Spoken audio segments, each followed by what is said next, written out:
Сайн байцгаана төмс эргэц та бүхэндээ пүрэв гарагийн мэндийг айлтган дэвшүүлж байна. DBS-лээс эрхлэн бэлтгэдэг төмсийн мэдээллийн үйлбэрийн пүрэв гарагийн дугаараараа өнөөдрийн аймаг орон нутгийн хэмжээнд болж өрнсөн онцлог үйл явдлуудаа та бүхэндээ танилцуулна. Хөтөлбөртөө анхаарлаа хандуулна.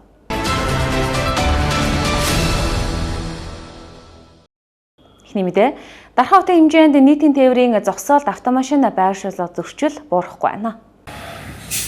Хот доторх чиглэлийн нийтийн тээврийн албан ёсны зогсоол шөнийн 22 цагаас өглөөний 6 цаг хүртэл бусад тээврийн хэрэгслүүдийг хүн буулгаж суулгах буюу зайлшгүй тохиолдолд төр зогсыг зөвшөөрдөг. Ингээнээр хэлбэл өглөөний 6 цагаас оройн 22 цаг хүртэл автобусны зогсоолуудад автобуснаас бусад тээврийн хэрэгсэл зогсох нь хориотой. Гэвч Дархан хотод энэ журмыг зөрчих жолооч нарын тоо их байна. Зарим тохиолдолд автобусны жолооч нарт зогсох талбай олдохгүй 20 дугаар игнэнд зорчигчдоо буулгаж суулгах тохиолдол цөөнгүй байдгаа гэдгийг хэлж байсан юм. Иймээс Дархан аймгийн авто дээрийн төв, Дархан аймгийн цагдаагийн газрын замын цагдаагийн тасгаас энэ мэтчилэн замын хөдөлгөөний дүрмийн хэрэгжилтийг хангуулах хүрээнд эрчимжүүлсэн хянах шалгалтыг үргэлжлүүлж байна.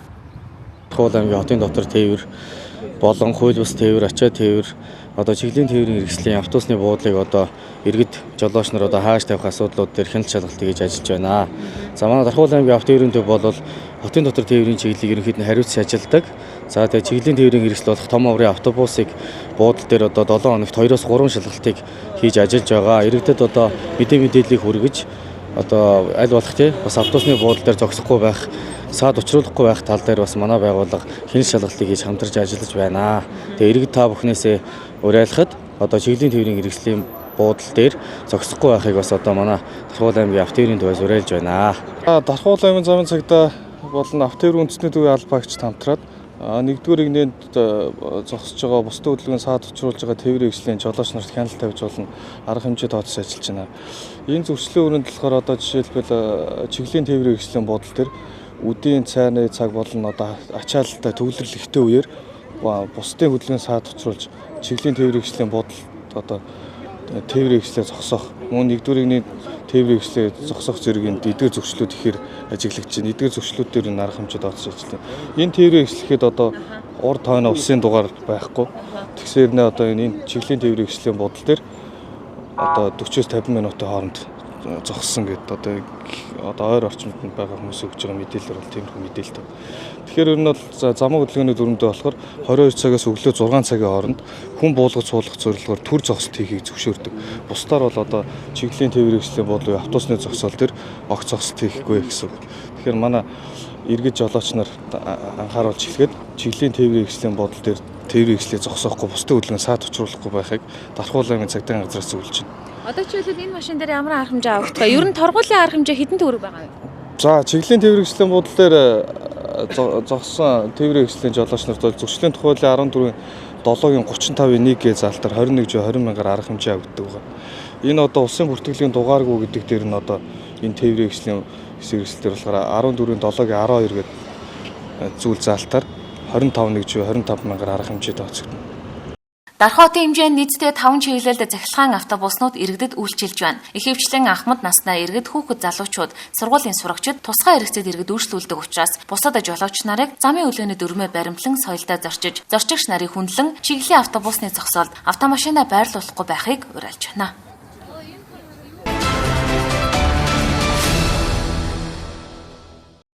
Хөтөлбөр үргэлжилж байна. Инновац технологийн шин шийдлүүдийг хэлцэхээр Монгол улсын нийслэл хот болон бусад орон нутгуудаас Дархан хотыг зориулж ирсэн хамгийн шилдэг эрдэмтэн докторууд хуранч болж байна. Тодорхойлбол Дархан сэлэнгийн цахилгаан түгээгсүүлжээ хувьцаат компани хагас 60 жилийн ойн байрны ном тохиож байгаа бөгөөд энэ ойн хүрээнд онцлог үйл явдлууд хэрэгжүүлж байгаагийн нэг нь өнөөдрийн эрдэм шинжилгээний баг гурал юм а. Дархан сэлэнгийн цахилгаан түгээгсүүлжээ хувьцаат компани түүхтэй 60 жилийн ойн хүрээнд эрчим хүчний салбарын дижитал шилжилт, эрдэм шинжилгээ онол практикийн баг гурал Дархан хотно өнөөдөр зохион байгуулагдаж байна. Баг гурлаар эрчим хүчний салбарын дижитал шилжилт, хиймэл оюун ухаан, мэдээллийн технологийн өнөөгийн байдал, тулгамдсан асуудлууд, цаашдын чиг хандлагыг тодорхойлон хэлэлцэж байна. Ширслэн ухаан технологийн их сургуулийн эрчим хүчний инженерчлэлийн сургууль, диспетчерийн үндэсний төв, Дархан сэлэнгийн цахилгаан түгээгсүүлжээ хувьцаат компаниуд хамтран зохион байгуулж байгаа энэхүү хуралд эрчим хүчний салбарын тэргүүлэх байгууллагууд, эрдэмтэн судлаач докторууд, ихтэй сургуулийн багш нараас ирүүлсэн нийтдээ 54 илтгэлээс шалгаруулсан шилдэг 14 илтгэлийг хэлэлцүүлж байна. Ирээдүйн эрчим хүчний хөгжлийн чиг хандлагыг тодорхойлж, технологийн шийдлүүдийг нээх сонирхолтой илтгэлүүд ирснийг онцолж байна. Дархан цэцлэгийн цахилгаан төгсүүлжээ компани 60 жилийн энэ жил тохиож байгаа.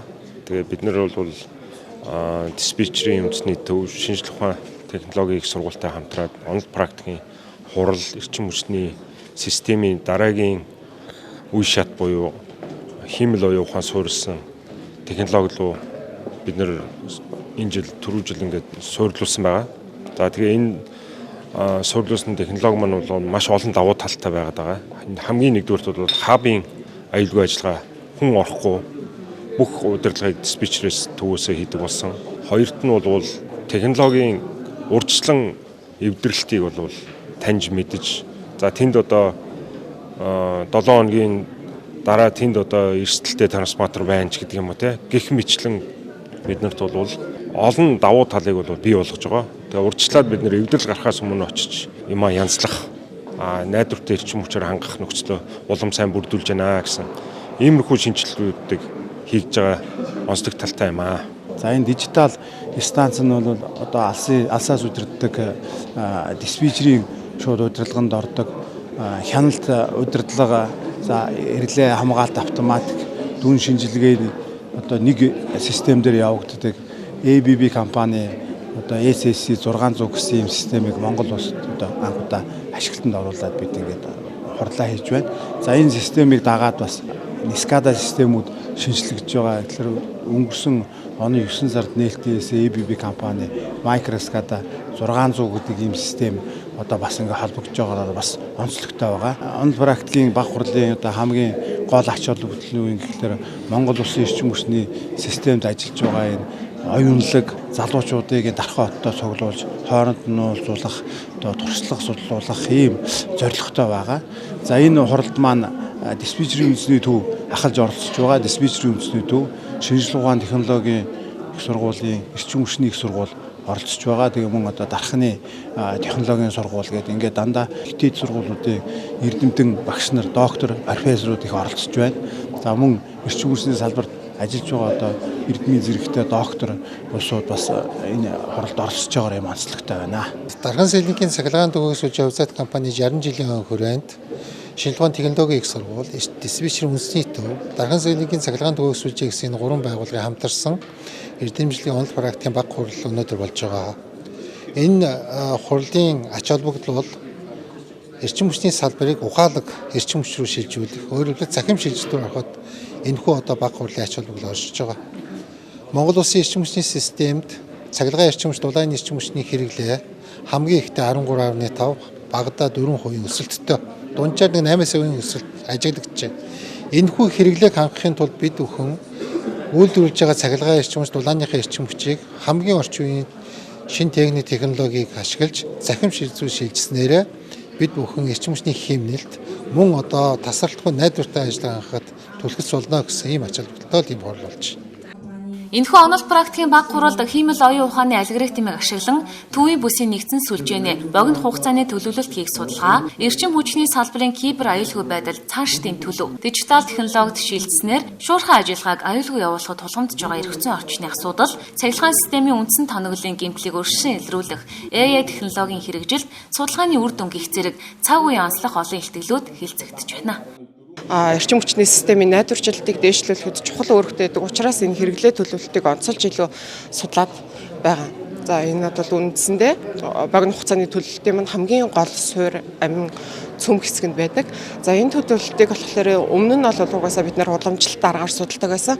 Одоо болохоор техник технологийн хөгжлийг дагаад бид нар хиймэл оюун ухааныг ашиглаж байгаа. Энэ бол өнөөдөр танилцуулагдж байгаа шинэ юм биш. Бид нар 21 оноос хойш ер нь бол манай дүүт дээр хөгжүүлээд хиймэл оюунтай хослуулаад ингэж явж байгаа. Одоо болохоор танилцуулагдж байгаа хэсэг нь болохоор хамгийн сүүлийн одоо нэлээд сайжруулсан хувилбараа танилцуулж байгаа гэсэн үг. Хиймэл оюун маань тэр дотроо өөрөө машин сургалтыг ашиглаад байгаа.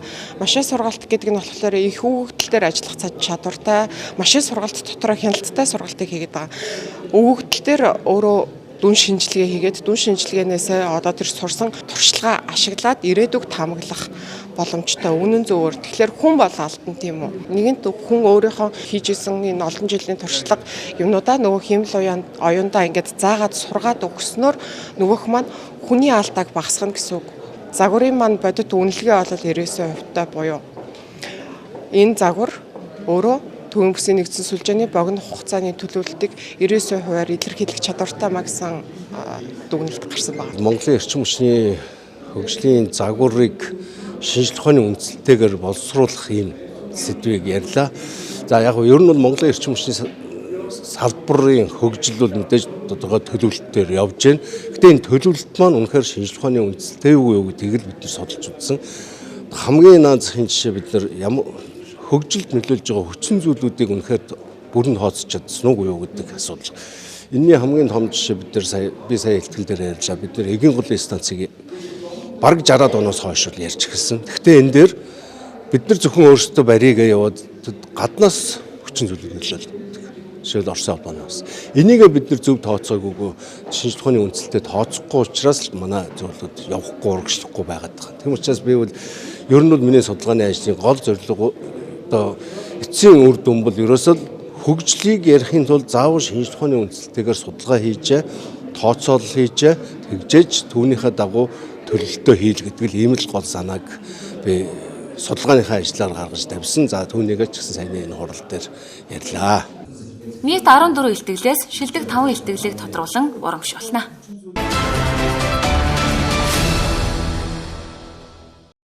Дараагийн мэдээ залуусын гих тоцтолдод Дархан хотын хүүхэд залуучууд үзэл бодлоо нээлттэй чөлөөтэй илэрхийлэн үеийнхэндээ тулгамдж байгаа асуудлуудаа илүү сайжруулах хүрээнд хүүхэд хамгааллын асуудлыг онцлон авч хэлцэж байна. Тэд өнөөдөр анх дугаар хуралдааны амжилттай зохион байгуулсан бөгөөд салбар салбарын удирдлагууд болсон ахигч нартаа санал хүсэлтүүдээ тавилаа.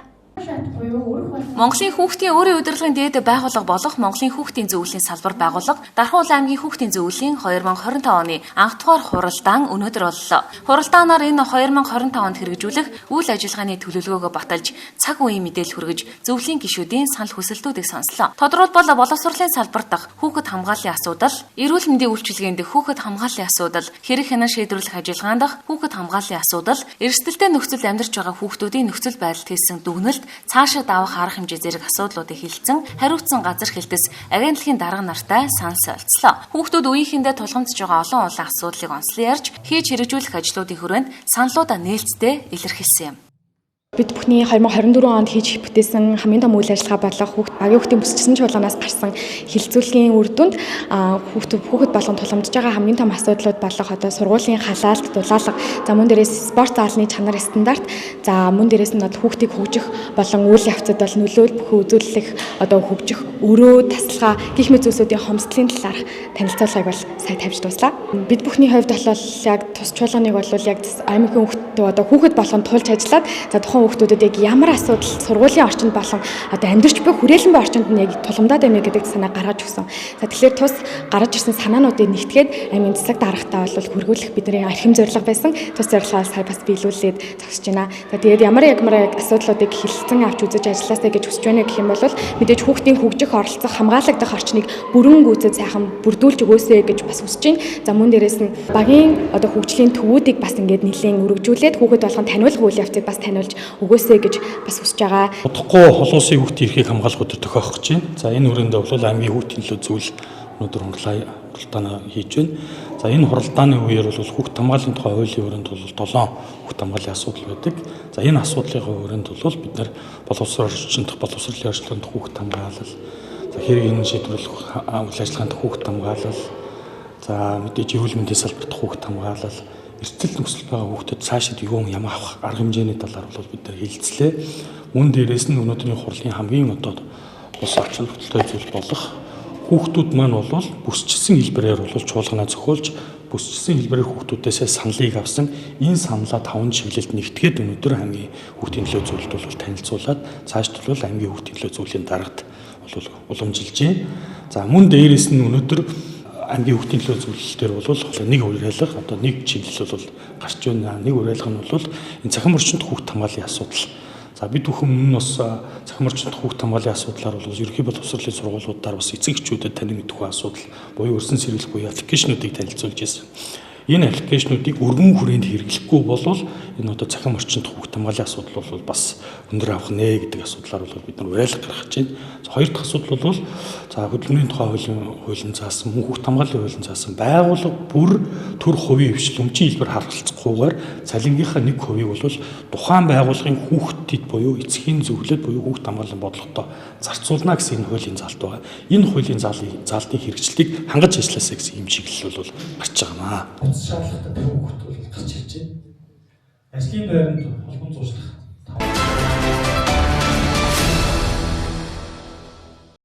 Төвөмсийн мэдээллийн хөтөлбөр үргэлжилж байна. Өнөөгийн цагт нийгмийн сэтгэл зүйн асуудал тулгамдсан асуудлуудын нэг болоод байгаа бөгөөд дөрвөн хүн дутмын нэг нь ямар нэгэн байдлаар сэтгцийн асуудалтай гэсэн судалгаа байдаг. Тэгвэл дархан сумын хэмжээнд бүх цэцэрлэгийг сэтгэл зүйн тусгай өрөөтэй болгох зорилттой ажиллаж байгаа бөгөөд энэ ажлыг төвчилж дархан сумын 21-р цэцэрлэгт хүүхдийн сэтгэл зүйн жишг өрөөг тохижуулан сэтгэл зүйчийг ажилуулж эхэлсэн байна.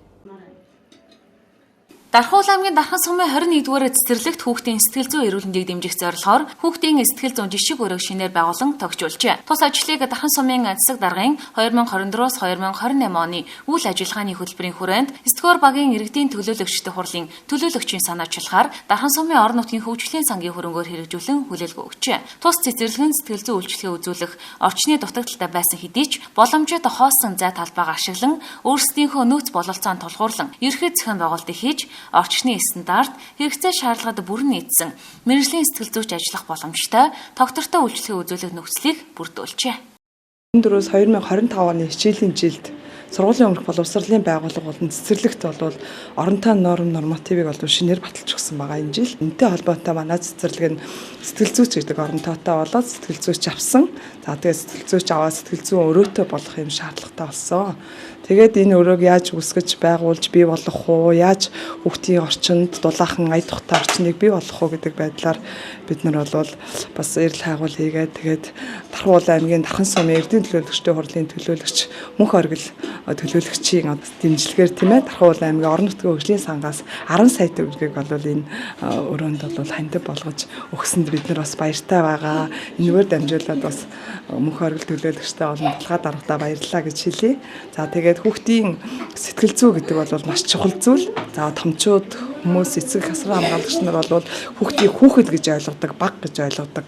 Энэ бол тийм биш. Хүүхэд өөрөө нэг хувь хүн, өөрөө бас нэг өөрийн ертөнцтэй, өөрийн үзэл бодолтой юм байдаг учраас бага насны хүүхдийг бол багаас нь хайрлах, тэднийг сонсох, тийм ээ, тэднэрт итгэл үнэмшил өгөх, тэдний ярьж байгааг сонсох, дэмжих, тэднийг мэдрэх нь чухал гэж ойлгодог. Энэ бол маш зөв ийм асуудал учраас сэтгэл зүйн өрөөтэй болж хүүхдийн сэтгэл зүйг дэмжиж, хүүхдийн сэтгэл зүйг багаас нь эрүүл байлгах, түүнийг тийм ээ хамгаалах, зөв орчин нөхцөл зөв хүмүүжүүлж өсгөх нь чухал учраас өнөөдөр бол энэ асуудал нэгдүгээр тавигдаад энэ анги танхим орчин нөхцөл маань бий болоод сэтгэл зүйчтэй болоод ажиллаж байгаадаа бас манай цэцэрлэг хамт олон нийт хөөрхөн хүүхдүүдийн маань ээж аваа асран хамгаалагчдын зүгээс бас баяртай байгаагаа хэлье. 21-р цэцэрлэгийн удирдлагуудын зүгээс төлөөлөгч надад сэтгэл зүйн өрөө тогтоолох энэ дээр хамтарч ажиллах санал тавьсан. Миний би хүүхдийн төлөө ажил учраас энэхүү хүсэлтийг нь хүлээн авч Дархан сумынхандаа уламжлаад энэхүү ажил маань өнөөдөр ингээд биелэлээ олсон байна. Энэхүү хүүхдийн сэтгэл зүйн өрөө маань Дархуул аймагт анх удаа хэрэгжиж байгаа хүүхдийн буюу цэцэрлэгийн сэтгэл зүйн өрөөнүүдийн нэг болж байгаагаар онцлогтой. За ерөнхийдөө бол миний би 24 он сонгогдсон цагаас хойш ер нь хүүхдийн төлөө ажлуудад идэвхжүүлэн бас санал санаачлал гарган ажиллаж байгаа. Орон нутгийн хөгжлийн сантай хамтраад нэгдүгээр хүүхдийн сэтгэл зүйн өрөө, хоёрдугаарт гадаа орчны тогтчлт, мөн дээрээс нь сургуулийн орчинд цахим болон биетээр дээрлэхэлт үүсэж байгаа тэр асуудлуудын эсрэг бас шийдэл гарц гаргалгаа хайх зорилгоороос орон нутгийн хөгжлийн сантайгаа хамтраад цахим хэлбэрээр энийг шийдэх гэсэн зорилготойгоор бас төсөл хэрэгжүүлэх гээд ингээд зорж явж байгаамаа. За ингээд энэхүү төслийг хэрэгжүүлэхэд гар бие оролцсон болон санаачилсан, дэмжсэн мөн одоо ингээд амжилттай үйл ажиллагаа явуулж байгаа сэтгэл зүйч багш нартаа мөн цэцэрлэгийн удирдлагуудад амжилт хүсье. Шинээр бий болсон хүүхдийн сэтгэл зүйн жишг өрөөнд хүүхдийн сэтгэл зүйн асуудлыг эрт илрүүлж онцлох, сэтгэл зүйн зөвлөгөө, сэтгэл заслын үйлчилгээ үзүүлэх, эцэг эх хасрын хамгаалагчдад мэргэжлийн зөвлөгөө өгөх, багш ажилтнуудад зориулсан сургалт, таниулга зохион байгуулах зэрэг цогц үйлчилгээг үзүүлэх боломжтой гэлээ. За бага насны хүүхдийн сэтгэл зүйн эрүүл мэндийг анхаарч ажиллах нь одоо илүү үр дүнтэй юм байна гэж харагдаж байгаа энэ ажилласнаас хойш бага насны хүүхдүүд маань одоо жоохон стресстэй байдаг. Тэр стрессийг яг хаанаас авж ийна гэхээр эцэг эхчүүд маань ажил төрлөختөө хүүхдүүдийг хорхигдуулсан ажлын улмаас тийм болохоор хүүхдүүд маань хаарлагдах хэрэгцээ. Одоо хүүхдүүдийг гэр бүлтэй чанартай цаг гаргаагүйгээс хүүхдүүд маань жоохон стресс бухимдалтай байдаг. Тэр стресс бухимдлыг бол цэцэрлэг дээр ирж жоохон гаргадаг юм байна гэж харагдаж байгаа.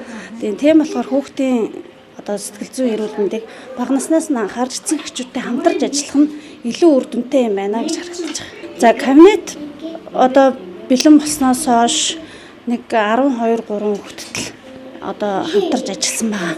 За зарим хүүхдүүд эцэг эхтэй одоо танаа хүүхдээ ийм ааш зангийн зам байдлын өөрчлөлттэй байгаад байна гэж зөвлөгөө өгөх маягтай зарим эцэг эхчүүд өөрсдөө орж ирээд одоо манай хүүхдээ одоо зам байдлын талаар ч юм уу одоо сурч мэдж байгаа боловсролынхаа талаар нь бас дэмжлэг авахар зөвлөгөө авч орж ирсэн эцэгчүүд байгаа. Гэхдээ сэтгэл зүйн өрөөнд бол заавал тийм асуудалтай хүүхэд биш. Ер нь л одоо хөгжиж байгаа хүүхдүүд орж ирээд зураг зураад чөлөө цагаараа их тайвширлын байдалтай орж ирдэг. Тайвшрах одоо зорилготой.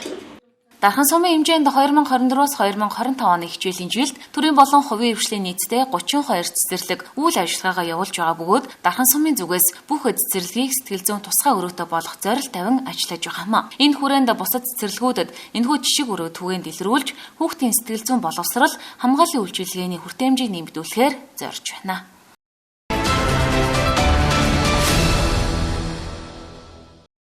Үзэгчдээ мэдээллийн хөтөлбөр бизнес мэдээлэлээр үргэлжлэх болно.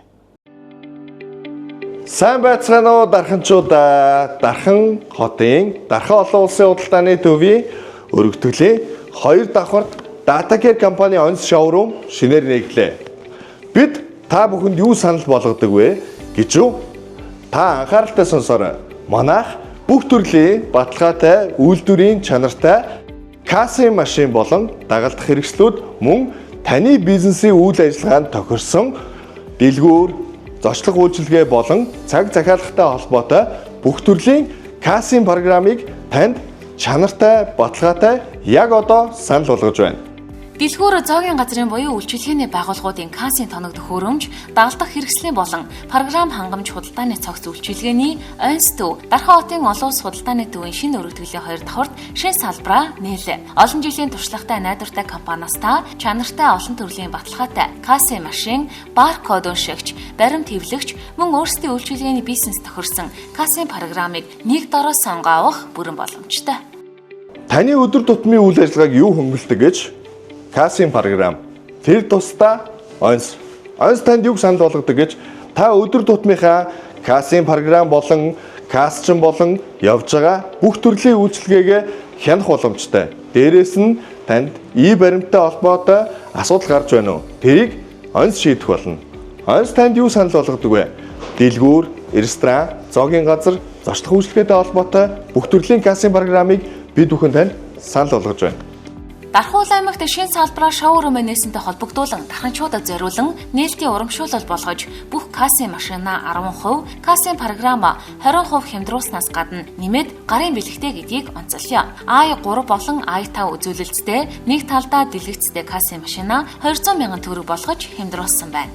Худалдаа үйлчилгээ болон зочлох салбарт 13 жилийн түүхтэй он систем болон DataCare компани Дархан аймагт үйл ажиллагаагаа явуулж байна. Бид бүхэн худалдаа авалтынхаа тодорхой хувийг Дархан аймгийн мэдээлэл технологийн салбарт хандивлах болно. Он системийн танд үндсэн 4 программыг санал болгодог. Зочлох үйлчилгээ болон дэлгүүр худалдаа, цаг захиалга, зөөврийн баримттай холбоотой бүх төрлийн кассийн программыг танд санал болгож байна. Таны бизнесийн үйл ажиллагааг дараагийн түвшинд гаргах, мөн өдөр тутмын үйл ажиллагааг хялбарчлах онц фуд, онц шоп, онц сервис, онц мобайл програм танд өдөр тутмын чинь үйл ажиллагааг хялбарчлах болно.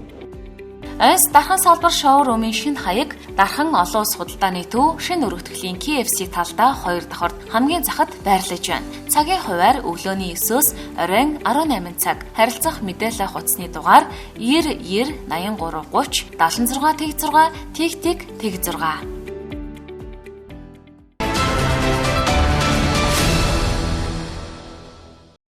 Одоо үзэгч та бүхэндээ цаг агаарын мэдээлэл төлөвлөлнө.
DBS-ийн мэдээний албанаас эрхлэн бэлтгэдэг төмөсийн мэдээллийн хөтөлбөрийн пүрэв гарагийн дугаар энэ дөрөвд өндөрлөж байна.